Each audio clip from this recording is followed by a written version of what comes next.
आज का जो टॉपिक है, और सबसे पहले इस टॉपिक के बारे में और उन शख्स को इनवाइट करने के लिए मैं बुलाऊंगा, उससे पहले मैं आपसे केवल वापस यही चीज बोलूंगा कि कल का जो सेशन हुआ था, मुझे नहीं पता कितने लोगों ने इनिशिएटिव लिया है उस चीज को, क्योंकि अभी भी एफबी पर उतने ज्यादा हाइलाइट्स नहीं मिले हैं। तो इससे पता चल रहा है कि कहीं ना कहीं हम अभी भी पीछे चल रहे हैं। चीजों को आपको बार बार याद दिलाया जा रहा है, फिर भी अगर हम चीजों को नहीं कर पा रहे हैं, इसका मतलब कहीं ना कहीं पीछे चल रहे हैं। तो कल मिशन केमिकल फ्री के बारे में और किस तरीके से हम उसको प्रमोट कर सकते हैं, अभी मुझे कुछ एक लोग मिले, एक राधा मोहन जी हम ग्वालियर से, उन्होंने बहुत अच्छे से प्रमोट किया है उसको एफबी पर भी और कई सारी जगह पर। तो आप इस तरीके से प्लान कर सकते हैं। एक अब्रा जी की टीम में कुछ लोग थे, कल उन्होंने किया है, तो आप वो मैंने शेयर भी किया कुछ लोगों जो भी मेरे पास ब्रॉडकास्ट में, राइट। तो आप इसको थोड़ा इनिशिएटिव लीजिए कि ये बहुत जरूरी है। कल का जो सेशन था इस सबसे रिलेट करेगा आपके बिजनेस से, ठीक है। अब चल खैर आइए मुद्दे पे आता हूं मैं, जिसके लिए आज का ये टॉपिक, मतलब आज का जो टॉपिक है सेजेंसीज।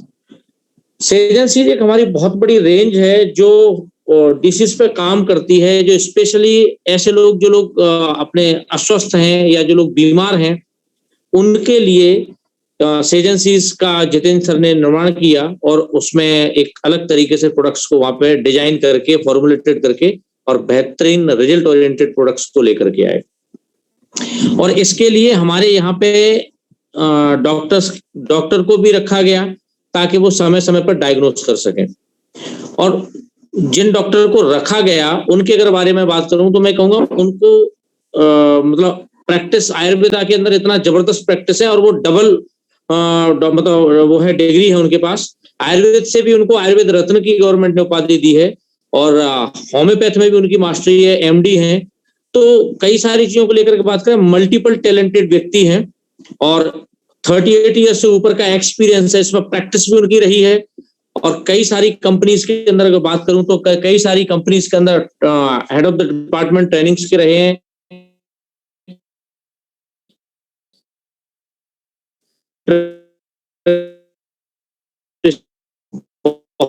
जहां पे बहुत सारी कंपनी रहे हैं डॉक्टर साहब कि उन्होंने कई इसको बड़ी बड़ी मल्टीनेशनल कंपनीज को ट्रेनिंग्स दी है। और मुझे नहीं उचित लगता नाम गिना भी सकता था, राइट। और उनकी मैं आयर प्रिंसिपल भी वो रहे हैं, तकरीबन उन्होंने 5 साल सेवाएं दी। और उसके बाद फिर ये जब डायरेक्टर आए तो उसके बाद उन्होंने 2003 के बाद पीछे मुड़ के नहीं देखा। एक मलेशियन कंपनी के ट्रेनर इंडिया में उन्होंने पूरे ट्रेनिंग्स को किया, डिपार्टमेंट को मतलब होल्ड किया और लीड किया। उसके बाद ट्रेनिंग प्रोग्राम उस कंपनी के अंदर है, बहुत बड़े लेवल कंपनी किया गया। तो वहां से हुए सीनियर वाइस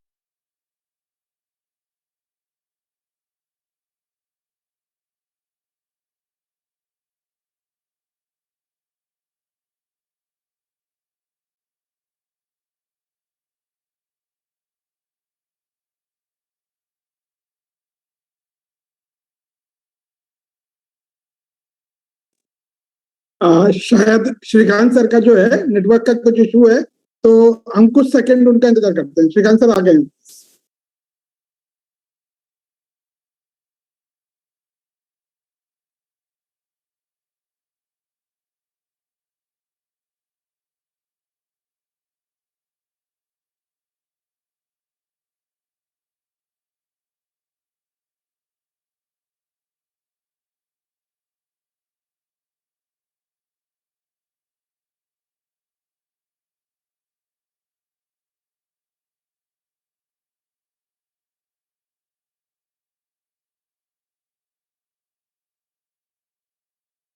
रतन सर, मैं चाहूंगा आप कंटिन्यू करें।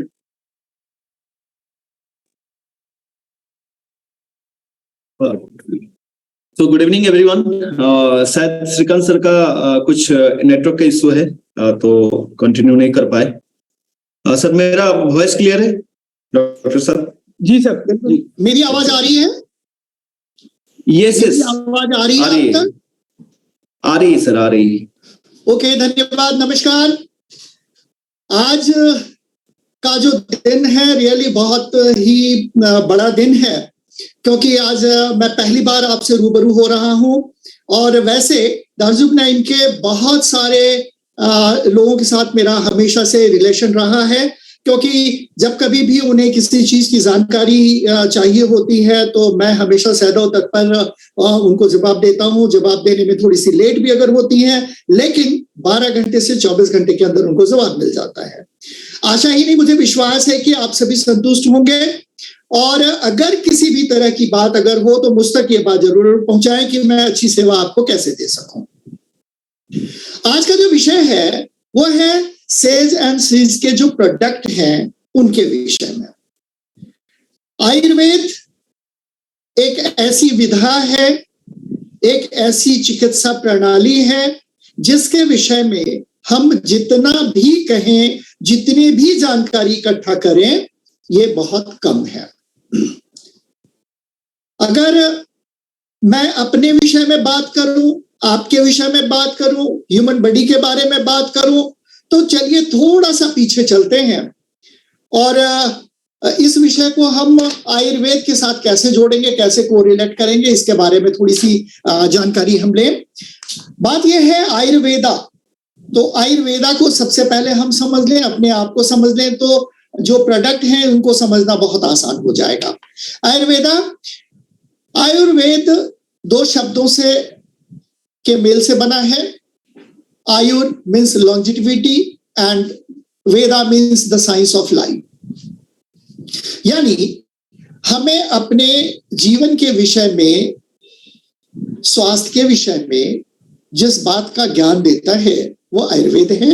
हिस्ट्री ऑफ आयुर्वेदा की अगर बात करें तो ये 5000 लाख साल पहले से ही ये विद्यमान है, और ये चिकित्सा प्रणाली एक ऐसी प्रणाली है जो हर चिकित्सा प्रणाली की जन्मदाता है। चाहे वो एलोपैथ की बात करें, होम्योपैथ की बात करें, यूनानी की बात करें, या किसी भी पैथ की हम बात करते हैं, तो ये दाता है। और इसके जो लॉर्ड हैं वो है धन्वंतरी।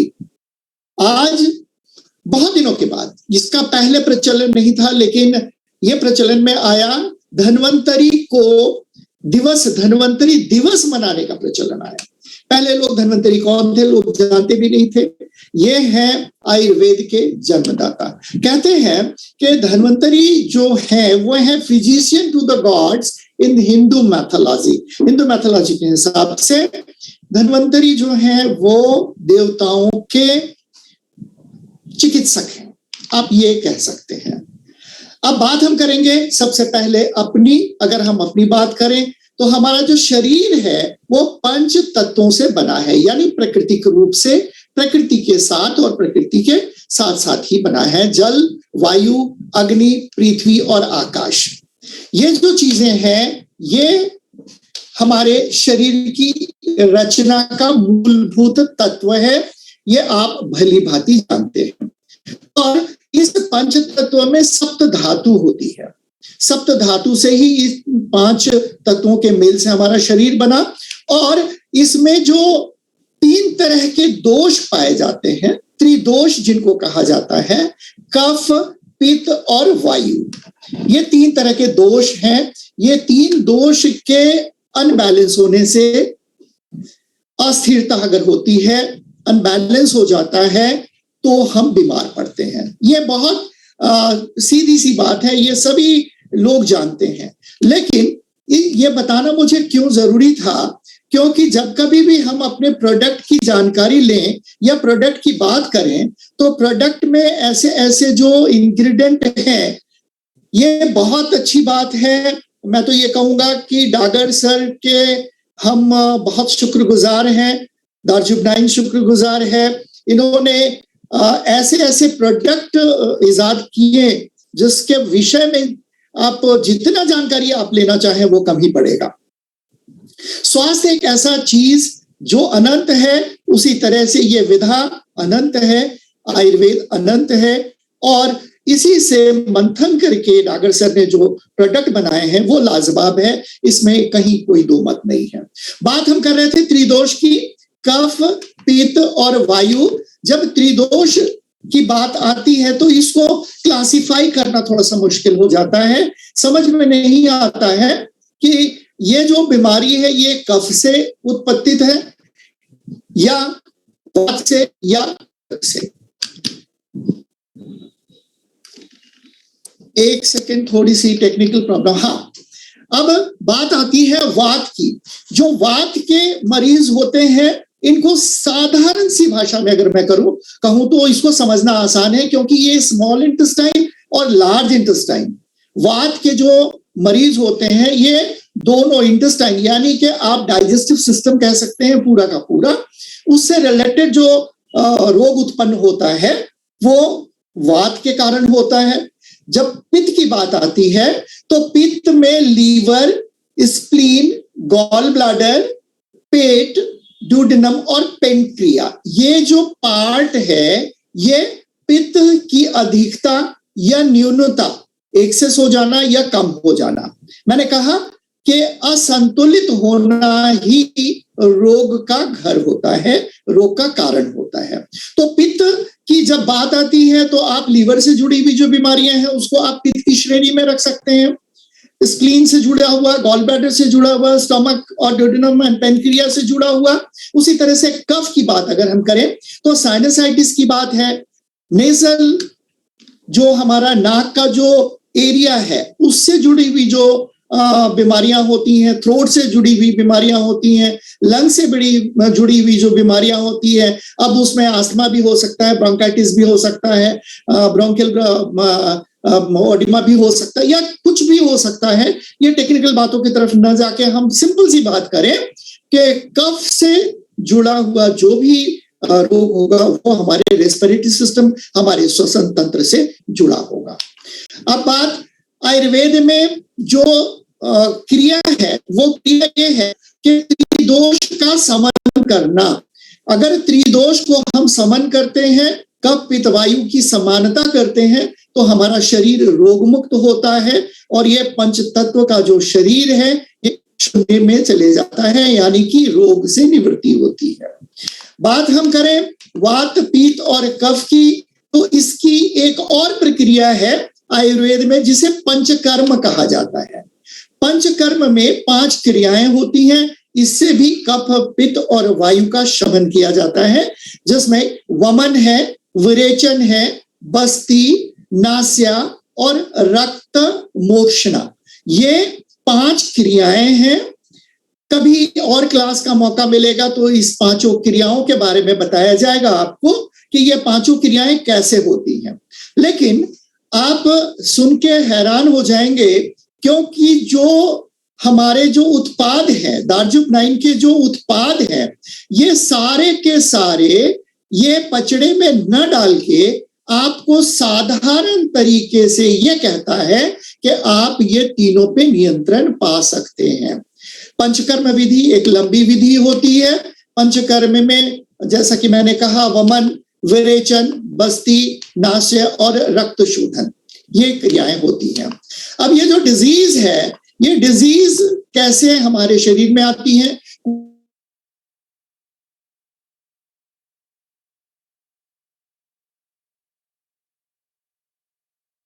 की कोशिश की कि ये 3 भाग में है। रोग को कफ, पित्त, वायु में अगर आप बांट दें तो आप, अब बीमारी कमी के कारण जो हमारे शरीर में कमी हो जाती है, जैसे विटामिन डी की कमी हो गई, विटामिन 12 की कमी होगी, या और भी कई सारे विटामिन हैं, मिनरल्स हैं, हमारे शरीर में जो पोषक तत्व हैं, अगर उनकी कमी से बीमारियां होती हैं तो उन्हें उस माध्यम से बनने वाली जो औषधियां हैं उससे दूर की जा सकती हैं।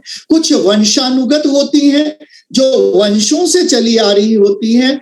किसी के दादा को हुई तो उनके बेटे को हुआ, फिर उनके बेटे को और उनके बेटे को, इस तरह से वो वंशगत चला जाता है।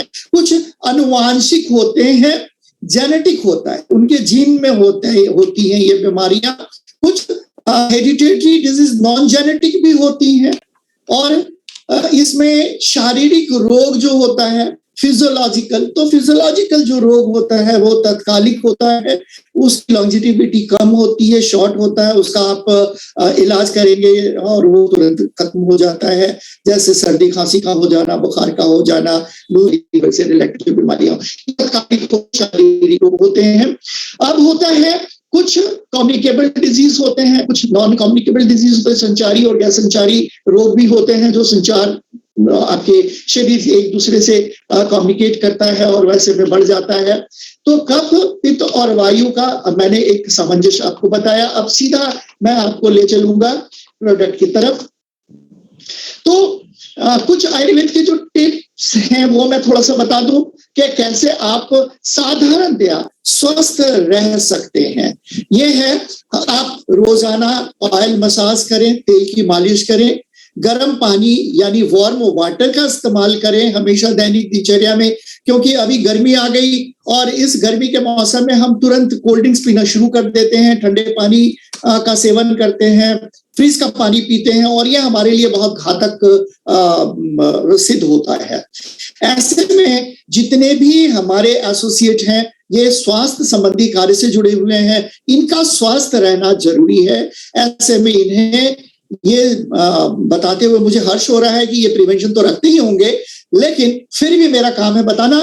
तो इन्हें नॉर्मल पानी ही पीना चाहिए, ठंडे पानी से परहेज रखनी चाहिए और नींद पूरी होनी चाहिए। कई बार ऐसा होता है कि दैनिक दिनचर्या में हम रात भर जागते हैं और सुबह की तरफ जब हम सुबह जब के सबके जागने का वक्त होता है उस वक्त हम सोने की कोशिश करते हैं। यह भी अपने आप में थोड़ी सी तकलीफ वाली बात होती है। कारण यह है कि आपकी अगर नींद, अगर करेक्ट स्लीपिंग हैबिट अगर नहीं है, आपकी साइकिल पूरी नहीं हो रही है, तो आप रोग ग्रसित हो सकते हैं। बहुत ज्यादा ना सही, लेकिन थोड़ा बहुत आपको एक्सरसाइज हमेशा करना चाहिए। ये आपके दैनिक दिनचर्या की एक रूटीन बन जानी चाहिए। स्वस्थ रहना है, क्योंकि जब कभी भी आप स्वास्थ्य संबंधी बात किसी से करेंगे तो सबसे पहले वो आपको नीचे से ऊपर तक देखेगा कि क्या आप स्वस्थ हैं, और आपका चेहरा ही बताएगा कि आप स्वस्थ हैं या नहीं है। अगर आप तन मन से अगर स्वस्थ हैं, शारीरिक रूप से अगर आप स्वस्थ हैं, तो आपका चेहरा ही बताता है कि आप सचमुच स्वस्थ हैं। आप दूसरे को स्वस्थ रखने की जो मुहिम है, केमिकल फ्री मिशन, इस मिशन के एक अच्छे सिपाही साबित होंगे। साथ ही साथ जो हम खाना खाते हैं, आज की फूड हैबिट में हम फ्रीज का रखा खाना ही ज्यादा पसंद करते हैं, क्योंकि एक तो समय का अभाव होता है, दूसरा नाना तरह की आप कह सकते हैं कि कारण बताए जा सकते हैं, लेकिन हम फ्रीज का खाना पसंद करते हैं और ये जो खाना होता है ये हमें बीमार डालने में आता है। तो गर्म खाना खाने की कोशिश करें। 20 मिनट कम से कम सुबह उठते ही मेडिटेशन का अभ्यास जरूर करें। यह आयुर्वेद का सूत्र है कि अगर आपको अपने दिन की शुरुआत करनी है तो आप मेडिटेशन का इस्तेमाल करें। मेडिटेशन की शुरुआत आप करें कम से कम 20 मिनट। आप दही, बहुत साधारण छोटी छोटी बातें हैं, लेकिन ये बहुत काम की बातें हैं। रात को दही का सेवन आप ना करें, इससे भी आप बीमार पड़ सकते हैं। और आप हेल्दी रहना चाहते हैं तो इन सभी बातों का ध्यान आपको रखना पड़ेगा, तभी आप पूरी तरह से स्वस्थ रह सकते हैं। तो आप और आयुर्वेद आपने, मैं समझता हूं मैंने बहुत सरल भाषा में समझाने की कोशिश की है कि आप खुद को कैसे स्वस्थ रख सकते हैं, कैसे स्वस्थ रखा जा सकता है। अब बात करें कि इस मॉडर्न युग में आयुर्वेद का बहुत ज्यादा डिमांड बढ़ा है। कोरोना काल से ही अगर आप देखें, आयुर्वेद की तरफ लोगों का रुझान हुआ है, आयुर्वेद की तरफ लोग मुड़ना शुरू कर दिए हैं। पहले भी लोग आयुर्वेद को जानते थे, लेकिन इन दिनों इसकी प्रचलन अधिक हो गई, लोग इसको बहुत दिल से अपनाने लगे हैं। एक बहुत अच्छा वक्त है हमें लोगों तक पहुंचने का। अगर लोगों तक पहुंचना है तो हमारा जो मिशन है केमिकल फ्री मिशन में हम जो शामिल होकर काम का एक जो बीड़ा उठाया है हमने, ये अपने आप में एक सार्थक सिद्ध होगा। तो बात अगर हम करें प्रोडक्ट की, तो मैंने शुरू में ही कहा कि डागर सर ने गागर में सागर भरने की कोशिश की है और इनकी कोशिश बहुत ही कामयाब रही है, क्योंकि ये जितने भी प्रोडक्ट हैं वो लाजवाब हैं। मुझे ये बार बार बताने की जरूरत नहीं होगी, कारण कि आप भली भांति इस बात को समझ रहे हैं।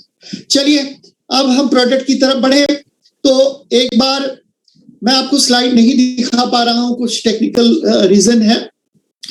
तो मैं सीधे प्रोडक्ट पे आ रहा हूं और ये जो प्रोडक्ट है, पहला प्रोडक्ट आज ही सुबह कुछ बातें होनी शुरू हो गई थी तो जिसमें थायराइड का जिक्र आया था। तो मैं सबसे पहले थायराइड को एक बार बताने की कोशिश करूंगा कि थायराइड के विषय में आयुर्वेदिक, प्राकृतिक और समग्र स्वास्थ्य की पुरातन भारतीय पद्धति है, ये मैंने आपको बता दिया। आयुर्वेदा जो है आयुर्वेद और वेद का समागम है, ये दोनों शब्दों से बना हुआ है। अब बात करते हैं कि हमारे जो प्रोडक्ट है, आयुर्वेद दवाओं की प्रभावशीलता किस पे निर्धारित की जाती है। ये पहला है देने वाले का विश्वास और निर्भरता। 4 चीजें प्रभावित करती हैं किसी भी उत्पाद को लोगों तक पहुंचाने में। पहला है देने वाले का विश्वास और निर्भरता। आपको कितना विश्वास है अपने प्रोडक्ट पर और आप इस पर कितना निर्भर हैं। कहते हैं कि पहले इस्तेमाल करो और फिर विश्वास करो। तो क्या आपने दार्ज़ुब-9 के प्रोडक्ट का इस्तेमाल शुरू किया है? बहुत से लोगों से जब मैं ये पूछता हूं तो जवाब मिलता है कि साहब मैंने टूथपेस्ट तो इस्तेमाल किया है और साबुन लगाया है बस। भाई, आप जब तक विश्वासपूर्ण बात, जब आपके वजन, आपके बातों में वजन तभी आएगा जब आप प्रोडक्ट को खुद इस्तेमाल करेंगे, उसकी विश्वास पे खरे उतरने की बात। आपको विश्वास पे खरा उतरना है, क्योंकि आप जब तक प्रोडक्ट इस्तेमाल नहीं कर रहे हैं, आप निर्भर नहीं हो रहे हैं। आप अपने किचन में सबको दिखा सकते हैं कि हाँ, ये मैंने अपने जो मसाले हैं उनको मैंने चेंज कर दिया है, मैंने बदल दिया है, केमिकल फ्री कर दिया है। तब तक आपकी बातों में वो वजन नहीं आएगा जिससे कि आप विश्वास दिला सकें किसी भी सामने वाले व्यक्ति को। भरोसा आदमी तब करता है जब आपके बातों में वजन होता है। निर्माता, जो निर्माण करता होते हैं, दार्ज़ुब-9 का वजन देने वाला, वजन बढ़ाने वाला, वो हमारा सैनिक है, हमारे एसोसिएट्स हैं। हमारे एसोसिएट्स में अगर ये कॉन्फिडेंस लेवल है तो ही वो अपने उत्पाद को, अपने प्रोडक्ट को मेरी आवाज नहीं आ रही है कुछ लोगों तक, ऐसा मैसेज आ रहा है। मेरी आवाज आ रही है? थोड़ा सा क्लियर नहीं है सर। आवाज आ रही है? बस तो आ रही है, क्लियर सुनाई नहीं दे रहा है सर। अच्छा, ठीक है, थैंक यू, धन्यवाद। तो ग्राहक का भरोसा हम तभी जीत सकते हैं, ग्राहक का भरोसा तभी हम जीत पाएंगे जब हमारा विश्वास उस पर परिपूर्ण होगा। दूसरा, कि आपके घर में कोई ऐसा व्यक्ति नहीं होगा जिस व्यक्ति के घर में मरीज नहीं होगा या शारीरिक रूप से कोई अस्वस्थ नहीं होगा। सबसे पहले ये मुहिम आपके घर से शुरू होगी। आप इस मुहिम के हिस्सेदार बने। आप सबसे पहले अपने घर में उस उत्पाद को प्रयोग में लाएं और तब ये बताएं कि मैंने अपने घर में अपनी माताजी को, पिताजी को, भाई को, बहन को मैंने दिया और मुझे इसका लाभ हुआ और तब मैं इस मुहिम में शामिल हुआ। अब बात है अवयवों की गुणवत्ता और सामग्री हमारी जो है वो कितनी शुद्ध है। धन्यवाद रतन जी, आपने मुझे मदद की है। ठीक है, मैं इसी पे चलूंगा। तो मैं थोड़ा सा पहले आयुर्वेद की जो दवाओं की प्रभावशीलता है उस पर मैं थोड़ा सा बोल लूं। उत्पादन का जो वातावरण, यानी उत्पादन के स्थान पर, और ये सभी चीजें हमारे सर डागर सर ने बहुत ही विधिवत और बहुत ही सटीक तरीके से बताया है कि इसके जो सर्टिफिकेशंस हैं, इसके जो सर्टिफिकेट दिए गए हैं, लिए गए हैं, ये हमारी गुणवत्ता को दर्शाते हैं। लोगों के हाथ तक पहुंचाने के बाद इन सभी बातों का जो एक भरोसा है वो लोगों पे बहुत ज्यादा आता है। तो ये तो हो गई उत्पाद की बात कि कैसे आप लोगों तक की इस बात को पहुंचाएंगे। ओके रतन जी, थोड़ा सा आगे बढ़े। सर आपका ना वीडियो आप ऑफ कर लीजिए तो वॉइस और ज्यादा क्लियर सुनाई देगा। अच्छा हाँ ठीक है, मैं वीडियो ऑफ कर लेता हूँ।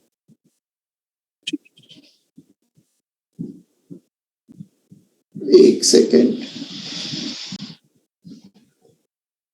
हाँ, वीडियो ऑफ हो गया। हाँ अभी ठीक है सर, वॉइस कंटिन्यू। अभी ठीक है, ओके। तो मैं थोड़ा सा आगे बढ़ूं। मैं थायराइड की बात कर रहा था, थोड़ा थायराइड पे मैं बोल लूं पहले, ठीक है ना। थायराइड का बहुत ज्यादा पेशेंट्स, हाँ थायराइड की बात। तो थायराइड की जो हाइपोथायरायडिज्म होता है या थायराइड के जो लक्षण होते हैं, पहले हम उस पर बात कर लें। जो थायराइड के मरीज होते हैं उनको थकान बहुत आती है। जी हाँ, थायराइड, हाँ थायराइड के जो मरीज होते हैं उनके जो लक्षण है, लक्षण पे हम थोड़ा सा बात कर लें। इनको थकान बहुत आती है, ये ठंड के प्रति संवेदनशील होते हैं, इनको ठंड बहुत जल्दी लगती है। अक्सर देखा यह गया है कि थायराइड के जो मरीज होते हैं उनको कब्ज की शिकायत हमेशा बनी रहती है। अगर उनकी स्किन को देखेंगे तो उनकी जो स्किन है, त्वचा जो है वो शुष्क रहता है, ड्राई रहता है। अक्सर जो थायराइड के मरीज होते हैं एक लक्षण बड़ा साफ देखने को मिलता है, उनका भार बढ़ता जाता है, चेहरा जो है वो सूजा हुआ सा लगता है, स्वर में उनकी वेरिएशन आती है, स्वर बैठा बैठा सा लगता है कि इन्हें सर्दी हो गई हो या गला बैठ गया हो। यह लक्षण बहुत ही साफ साफ नजर आता है थायराइड के मरीज में। मांसपेशियों में कमजोरी होती है, मरीज हमेशा ये बताता है कि मुझे कमजोरी की शिकायत बनी रहती है। कोलेस्ट्रॉल का लेवल जो है वो काफी हाई हो जाता है, जकड़न सी रहती है मांसपेशियों में, जोड़ों का दर्द बना रहता है, और महिलाओं में मासिक धर्म में भारी तब्दीली आ जाती है क्योंकि हार्मोनल चेंजेस आने शुरू होते हैं, और ऐसे में बालों का झड़ना और वेट का बढ़ना ये आम बात होती है। हृदय की गति धीमी होती है, डिप्रेशन में रहता है मरीज, बिगड़ा हुआ स्मृति रहता है, याददाश्त कमजोर होती है, बढ़े हुए थायराइड ग्रंथि आप अगर ऐसे गले में थोड़ा सा टच करके देखेंगे तो आपको लगेगा कि थायराइड बढ़ा हुआ है। ये लक्षण है। कई बार मुझे जब सवाल किया जाता है कि सर ये एक मरीज है जिनको कि ये प्रॉब्लम है, थकान भी आती है, ठंड के प्रति संवेदनशील है, ठंड उसको बहुत लगती है, वजन भी बढ़ा हुआ है, चेहरा सूजा हुआ सा है, आवाज बैठी हुई है, मांसपेशी कमजोर है, कोलेस्ट्रॉल का लेवल भी बढ़ा हुआ है, और पीरियड्स भी इरेगुलर है, महिलाओं में बालों का झड़ना तेजी से है, हमेशा डिप्रेशन की शिकायत रहती है। तो आप ये तय कर लें कि ये जो मरीज है इसे थायराइड हो रहा है या हो चुका है। अगर थायरोटैप्स, अपने जो प्रोडक्ट है थायरोटैप, अगर इसकी बात करें तो इसके जो अवयव हैं, इसके जो इंग्रेडिएंट है वो है कचनार, त्रिफला, गुग्गल, दालचीनी, अश्वगंधा, चंद्रप्रभावटी और अन्य कई 31 तरह की जड़ी बूटियां हैं। एक एक पे थोड़ा सा विचार कर लें। थोड़ा सा कचनार जो है ये त्रिदोष, संतुलन और शुद्धावर्धक गुण रखता है, यानी कि कचनार एक ऐसी औषधि है, आप कह सकते हैं एक ऐसा गुण है इसका जो त्रिदोष का संतुलन करता है। मैंने बताया कि कफ, पित्त और वायु, ये जो त्रिदोष है, त्रिदोष के कारण ही हम बीमार पड़ते हैं। तो थायरोटैप में कचनार है और ये त्रिदोष का संतुलन कर सकता है और करता है। ये क्षुधावर्धक है, यानी कि आपके भूख को बढ़ाता है। त्रिफला, त्रिफला जैसा कि नाम है, त्रिफला 3 फलों का मेल, इसमें आंवला, हर्रे और बहेड़ा, ये 3 तरह की जो फल हैं, ये तीनों को मिला करके बनाया जाता है त्रिफला। और इसका गुण भी है त्रिदोष को दूर करने वाला, त्रिदोष को संतुलन करने वाला। ये हमारे शरीर में थायराइड की जो क्रिया है, जो हार्मोन सिक्रेशंस होते हैं, जिसके कमी के कारण ये हाइपोथायराइडिज्म, ये आप ये कह सकते हैं कि बढ़ना या घटना, हाइपोथायराइडिज्म या थायराइडिज्म। तो इसमें आप ये इसको भली भांति आप समझ ले कि इसमें ये जो हमारे जो अवयव हैं, जो एलिमेंट्स हैं, ये सभी मिल के काम करते हैं। कई लोगों ने ये सवाल किया कि सर अगर त्रिफला दे दें तो क्या काम करेगा? क्या सर कचनार अगर हमारे पास गिलोय है, अगर गिलोय दे दें तो क्या काम कर जाएगा? साहब, इसके लिए विशेष बताया गया है कि इसमें कचनार, त्रिफला, गुगल, दालचीनी, अश्वगंधा, चंद्रप्रभावटी, अन्य 31 तरह की जड़ी बूटियां हैं जिसका के प्रभाव हमारे शरीर पे बिल्कुल पड़ता है और ये थायराइड को कंट्रोल करता है। थायराइड में जो कारण है वो कारण है आज के समय में जंक फूड का खाना। जंक फूड अगर आप लेते हैं तो ये समझ लीजिए कि आज नहीं तो कल थायराइड आपके शरीर में विकार पैदा करेगा। जंक फूड अगर आप खाते हैं, प्रोसेस्ड फूड अगर खाते हैं, प्रोसेस्ड फूड में जो भी डब्बा बंद खाना है, अगर ये आप खाते हैं तो आप थायराइड से ग्रसित हो सकते हैं, होंगे या हो रहे हैं। बेहतर यह है कि अपने जीवन से आप जंक फूड को निकाल दें, प्रोसेस्ड फूड को निकाल दें, डब्बा बंद खाना आप परहेज करें तो आप थायराइड से बच सकते हैं, मुक्ति मिल सकती है। हमारे जो पूर्वज थे वो बहुत ज्यादा मेहनत करते थे, गतिशील रहते थे। हम गतिहीन हैं, हम आराम तलब हो गए हैं। ये भी एक बहुत बड़ा कारण है थायराइड को बढ़ावा देने का। जब भी हम खाना लेकर बैठते हैं तो एक हाथ में मोबाइल होता है या पिक्चर चल रही होती है, सामने टीवी पे नजर होती है और खाना हम क्या खाते हैं उसका रसास्वादन नहीं कर पाते, उसे हम भली भांति ग्रहण नहीं कर पाते। और यही कारण है कि उस खाने से जो मिलने वाले पोषक तत्व हैं वो हमारे शरीर को प्राप्त ही नहीं हो पाता। आयुर्वेद कहता है कि जब भी आप खाना खाएं तो 32 बार उसे चिबाना चाहिए, चबा चबा कर खाना चाहिए।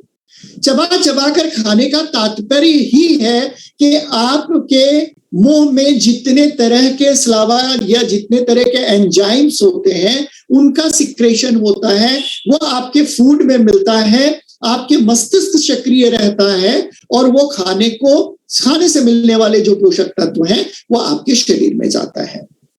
नियमित व्यायाम भी बहुत जरूरी है। मैंने बताया कि आप एक्सरसाइज जरूर करें। हमारे एसोसिएट्स जितने हैं ये हैबिट में ले आए कि थोड़ा बहुत एक्सरसाइज, थोड़ा बहुत मेडिटेशन, गर्म पानी का पीना, ये चीज आप शुरू कर दें। आप देखेंगे अपने आप में आप बहुत हद तक बीमारियों पे कंट्रोल पा लेंगे। अभी साग बहुत मिल रहा है, साग का सेवन करें, ग्रीन वेजिटेबल्स का सेवन करें, लेकिन इसके लिए एक निर्देश और है कि सब्जियों को भली भांति आप धो लें। और धोने का अच्छा तरीका है कि एक बड़े से गमले में आप सब्जियों को डालें, उसमें थोड़ा नमक डालें और उसे आधे घंटे के लिए छोड़ दें, जिससे कि उसका विषाक्त जो गुण है वो निकल जाए, घट जाए, तब आप उसे अच्छी तरह से पकाकर खाएं। प्रोबायोटिक्स लेना भी ऐसे में जरूरी होता है। कॉन्स्टिकल टैबलेट की बात थायराइड के टैबलेट के साथ अगर हम करें तो ज्यादा बेहतर होगा, क्योंकि थायराइड वालों को हमेशा कॉन्स्टिपेशन रहता है। जैसा कि मैंने पहले भी बताया कि कब्ज उनको होता है, तो जब भी आप प्रिस्क्राइब करें, किसी को अगर दें तो थायरोटैब के साथ में कॉन्स्टिकल जरूर दें, तो आपको बहुत ही बेहतर लाभ मिलेगा। तो ये तो थे थायराइड के लक्षण, मैंने आपको बताया, थायराइड के कारण बता दिए मैंने, और इस तरह से थायराइड, तो थायराइड के विभिन्न प्रकार हैं, मैंने प्रकार भी बताया कि थायराइड 2 तरह के होते हैं, एक कम की और एक अधिकता वाली बात, ये तमाम बातें हो गई। अब हम बात करेंगे एक दूसरे प्रोडक्ट की। रतन जी, आप दूसरे प्रोडक्ट की तरफ मुझे ले चले।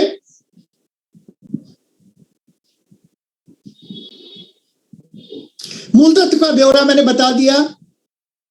चलिए आगे बढ़ते हैं।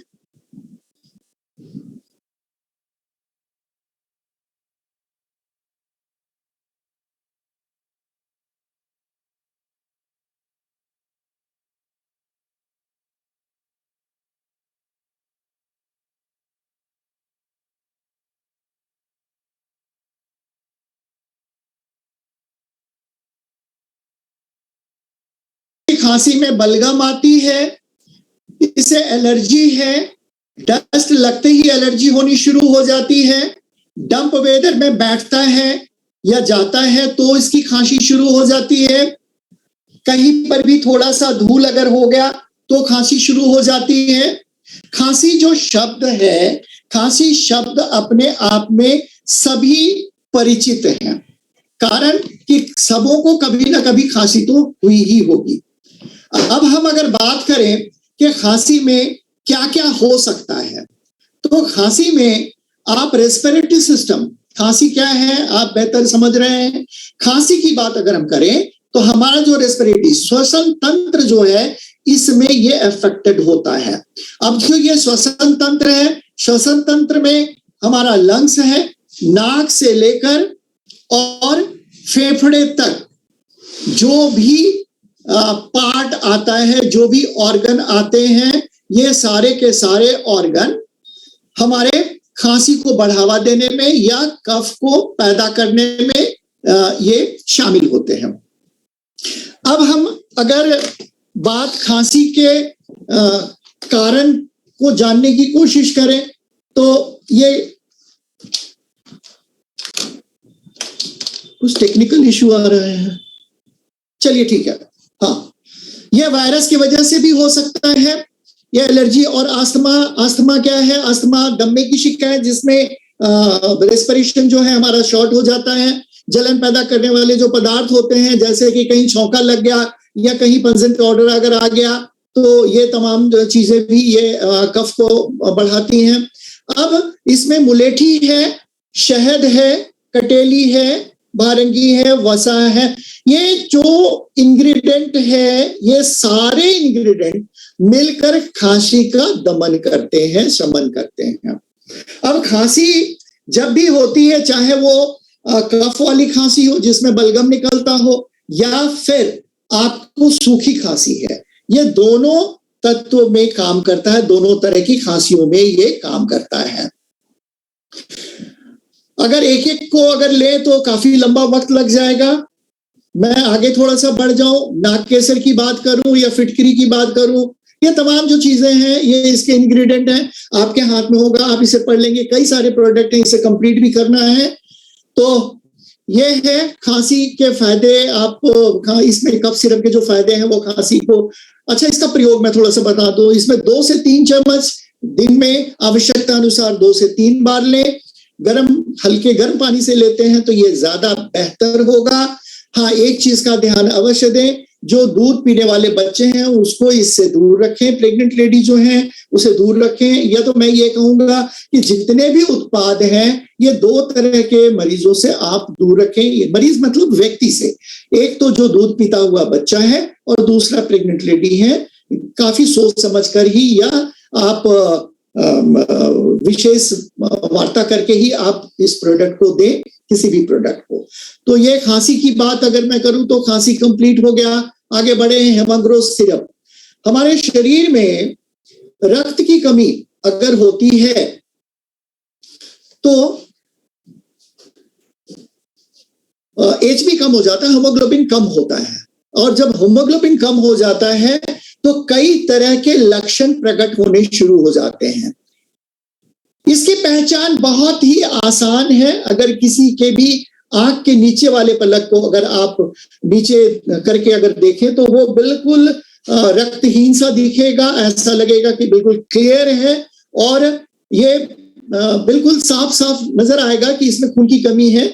रक्त रहेगा ही नहीं, रक्त के जो कण दिखने होते हैं, जो लालिमा होती है वो लालिमा नहीं रहता है। इसका कारण है कि हमारे शरीर में लोहा जो है यानी कि आयरन की कमी होती है और इसके लिए जो हमारे प्रोडक्ट में जो ब्यौरा है, अगर इसकी बात अगर करें आप, देखिए मैं प्रोडक्ट की तरफ इसलिए नहीं जा रहा, मैं कॉम्बिनेशन की तरफ इसलिए नहीं जाना चाह रहा हूँ कि ये अपने आप में बहुत बड़ा विषय है। जैसे अगर मुलेठी की बात करें तो मुलेठी अपने आप में अगर मैं बताऊं तो बहुत लंबा है, अनार की बात करूं तो बहुत लंबा है, काली मिर्च की बात करूं, पिपली की बात करूं, हरड़ की बात करूं, तो ये तमाम जो ये इंग्रेडिएंट है, ये इंग्रेडिएंट काफी लंबे हैं और इनका एक एक करके अगर आप विश्लेषण देखेंगे, डॉक्टर सर ने बताया भी है, अगर आप इसको फॉलो करें तो आपको समझ में आ जाएगा कि ये बहुत ही इफेक्टिव है सिरप, ठीक है ना। चलिए मैं आगे बढ़ता हूं क्योंकि मुझे टेक्निकल कुछ प्रॉब्लम आ रहा है। मेरी आवाज आ रही है? जी सर, क्लियर है वॉइस। आ रहा है मेरी तरफ से, यहाँ से कुछ नहीं, आपकी वॉइस सर क्लियर है, मैं सुनाई दे रहा है बहुत अच्छे से। सुनाई दे रहा है, बट यहाँ से वीडियो कुछ कट रहे हैं, नेटवर्क इशू है। हाँ, नेटवर्क आपका वो है ना, स्लो है, इसलिए हो रहा है सर। कंटिन्यू कीजिए सर, कोई दिक्कत नहीं। अच्छा, ओके, चले अब आगे बढ़ते हैं लीवर संजीवनी की तरफ। लीवर संजीवनी जैसा कि नाम ही है, लीवर संजीवनी, इसको लीवर में जीवन देना। और आज हमारा जो लीवर है ये क्षतिग्रस्त हो रहा है, और अगर हम मुड़कर देखें अपने बच्चों की तरफ तो इसके उत्तरदायी भी हम ही हैं, क्योंकि हम अपने बच्चों को जंक फूड से जोड़ दिए हैं और हमारे बच्चे जो कुरकुरे खाते हैं या फिर पिज्जा बर्गर की आदत हमने लगाई है, ये आदत हमने ही लगाई है, जिससे उनका लीवर कम उम्र में ही जवाब देना शुरू कर रहा है। एडल्ट एज में मैं ये देख रहा हूँ, रोजाना जो मेरे पास रिपोर्ट्स आते हैं, रोजाना जो मेरे पास क्वेरीज आती है, इसमें 90 से 95% लोगों का लीवर से रिलेटेड ही सिम्टम आता है। और इसके लिए लीवर संजीवनी जो है ये अपने आप में अद्भुत रिजल्ट देने वाला एक ऐसा उत्पाद है जो आपको लीवर से संबंधित बीमारियों से छुटकारा दे सकता है। आज के समय में एक बहुत ही आम जो ये सिम्टम है वो है भूख का ना लगना, लॉस ऑफ एपिटाइट। अब ये भूख का ना लगना ये इंडिकेट करता है कि आपका लीवर काम में बाधा पहुंचा रहा है, आपका लीवर कहीं ना कहीं रोगग्रस्त हो रहा है, रोगग्रस्त हो चुका है, आप ये कह सकते हैं। तो ऐसे कंडीशन में जो लीवर है उसे दुरुस्त अगर आप नहीं रखेंगे, तो आप अगर हेल्दी फूड भी अगर खाते हैं तो हमारे शरीर को जो पोषक तत्व मिलने चाहिए वो नहीं मिल पाएगा, क्योंकि लीवर अपनी शक्ति खो रहा है, अपनी शक्ति के अनुसार कार्य नहीं कर रहा है, जिसके कारण आपके शरीर में जो पोषक तत्व पहुंचने चाहिए वो नहीं पहुंच रहा है। अक्सर माता पिताओं का एक बहुत ही कॉमन जो एक सेंटेंस है, बच्चे को इतना खिलाते हैं लेकिन बच्चे का हेल्थ नहीं लग रहा है। साहब, हेल्थ कैसे लगेगा? हेल्थ नहीं लगने का कारण भी आप ही हैं, क्योंकि आपने ही पिज्जा बर्गर की आदत दिलाई, आपने ही रिच फूड की आदत दिलाई। और आज के इस डिजिटल युग में मोबाइल एक बहुत बड़ा कारण हो रहा है बच्चों के लीवर को अफेक्टेड करने में। आप ये कह सकते हैं कि अगर हमारा बच्चा अगर बीमार है तो वो 50% खान पान की वजह से और 50% मोबाइल की वजह से। इसे अगर आप बहुत हल्के में अगर लेते हैं तो ये हमारे लिए आने वाले कल के लिए बहुत ही क्षतिग्रस्त होगा, बहुत ही हमें नुकसान पहुंचा सकता है। तो लीवर को अगर मजबूत करना है, लीवर को अगर जान देना है, इसमें संजीवनी डालनी है, तो लीवर संजीवनी सिर्फ अपने आप में परिपूर्ण है। आपके लीवर के आकार को, आपके लीवर के क्रिया को, यकृत की क्रिया को, लीवर का वजन और आकार बिगड़ता है इन रिच फूडों से, उससे आपको निजात देगा। विशेष अगर मैं बात करूं कि इसके लीवर सिरप को लेना कैसे है, अगर आप एंजाइम की तरह यूज करना चाहते हैं तो आपको खाने के पहले लेना चाहिए, और अगर विषाक्त पदार्थों को निकालना है तो आप खाने के बाद ले सकते हैं। तो यह है लीवर संजीवनी। मूल तत्व का ब्यौरा मैंने दे दिया है, क्योंकि इसमें जो इंग्रेडिएंट हैं ये पित्त का उत्पाद यथाशक्ति करता है, वो पूरा करता है। जो पाचन के दौरान कार्य करता है, इसमें शरीर हमारा जो है कोलेस्ट्रॉल को नहीं निकाल पाता है। कोलेस्ट्रॉल हमारे ब्लड में जा रहा है, उसका कारण भी हमारा लीवर ही है।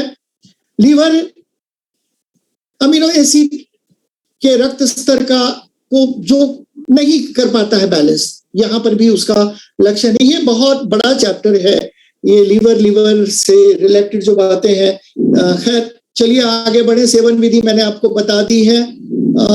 नारी संजीवनी सिरप, थोड़ा सा आगे बढ़े, समय खत्म होने की तरफ है।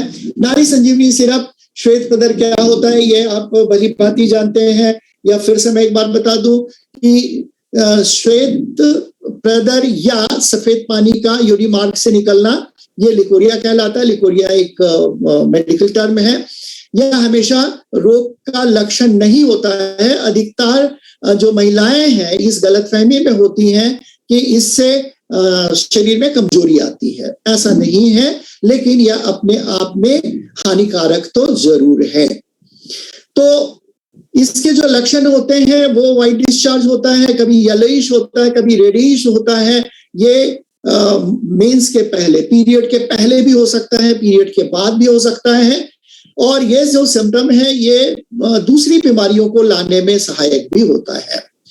तो ऐसे में ये इरिटेशन हो सकता है, यूरिन मार्ग में इरिटेशन हो सकता है, खुजली हो सकती है, जलन हो सकती है, या फिर आप ये कहें कि अगर यूटीआई, यूरिनरी ट्रैक्ट इन्फेक्शन की बात अगर मैं करूं तो ये भी एक बहुत बड़ा कारण होता है लिकोरिया का। तो इसे अगर शॉर्टकट में अगर मैं ये कहूं कि नारी संजीवनी सिरप और टैबलेट, अगर दोनों का इस्तेमाल अगर आप करते हैं श्वेत पदर में या लिकोरिया में, तो ये बहुत ही आशातीत लाभ देता है। और ये कह सकते हैं कि अभी तक मैंने जब से मैंने ज्वाइन किया है तब से जितने भी लिकोरिया वाले जो पेशेंट हैं, इनमें नारी संजीवनी 100% अपना प्रभाव दिखाया है। आप इस पे पूरी तरह से विश्वास कर सकते हैं। मैंने विश्वास की बात पहले कही कि आपके जो प्रोडक्ट हैं उस पर आपका विश्वास होना जरूरी है, और ये ही आपको रिजल्ट देता है, ये आपके विश्वास को कायम रखता है। अब आती बात रक्त शोधक की। रक्त शोधक थोड़ा सा आगे बढ़े रतन जी। अब 2 प्रोडक्ट में और 10 के बाद फिर अगले श्रेणी से एक एक करके लूंगा, एक एक प्रोडक्ट को एक बार, ठीक है ना। रक्त शोधक की बात है। हाँ, अगला प्रोडक्ट रक्त शोधक ही है।